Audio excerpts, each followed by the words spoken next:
गोपीचंद पडळकरांच्या कार्यकर्त्याचं अपहरण करून हत्येचा प्रयत्न केल्याचं प्रकरण समोर आलंय। अपहरणावेळी रोहित पवार व्हिडिओ कॉलवर होते असा आरोप ज्याला मारहाण करण्यात आली त्या शरणू हांडेनं केलाय। मारहाण करणाऱ्या सुरवसेची माफी मागायला लावली असा देखील त्याचा दावा आहे आणि माफीसाठी नकार दिल्यावर बघून घ्या असं रोहित पवार म्हणाल्याचा दावा शरणू हांडेनं केलाय। जुन्या रागातून शरणू हांडेला मारहाण केल्याची माहिती मिळाली। तुमचं म्हणणं आहे की कोणाला तरी व्हिडिओ कॉल देखील केला होता?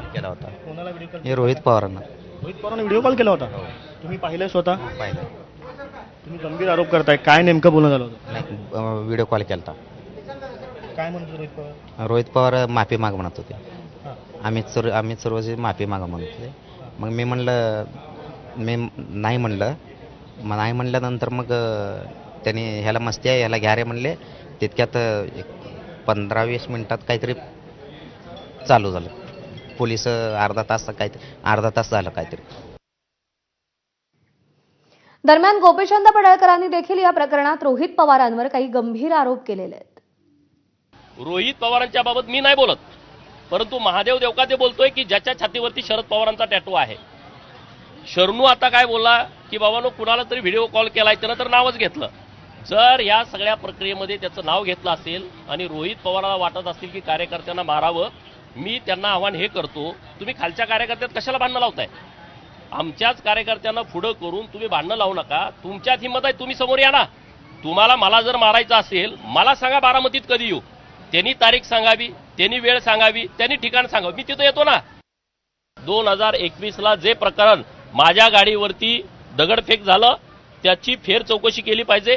त्या प्रकरणामध्ये नेमकं कोण कोण होतं त्यांना सगळ्यांना अरेस्ट केलं पाहिजे। त्यांचा मूळ कोण आहे महादेव देवकात्याचं स्टेटमेंट घेऊन त्यांची जर बैठक झाली असेल तर रोहित पवारांना त्या प्रकरणामध्ये आरोपी केला पाहिजे।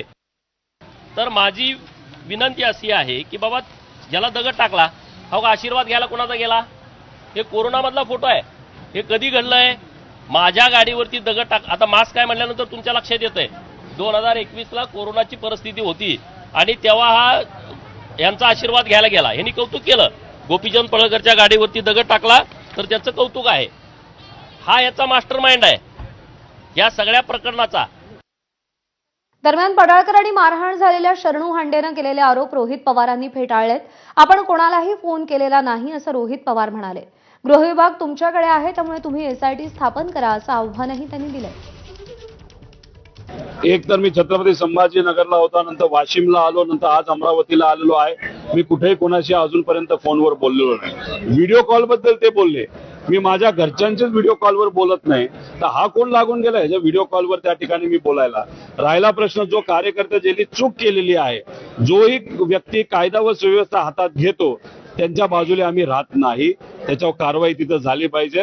आता तुमच्याकडे पोलीस प्रशासन आहे, तुमच्याकडे आता होम मिनिस्टर आहे, आता होम मिनिस्टरच्या सांगण्यावरच पडळकर तिकडे गेलेत आणि हा तमाशा तिथं करून मला अडकवण्याचा प्रयत्न तुम्ही करत असाल तर SIT फॉर्म करा। मी मागणी करतो SIT फॉर्म करा, खरं काय लोकांसमोर तिथं आलं पाहिजे।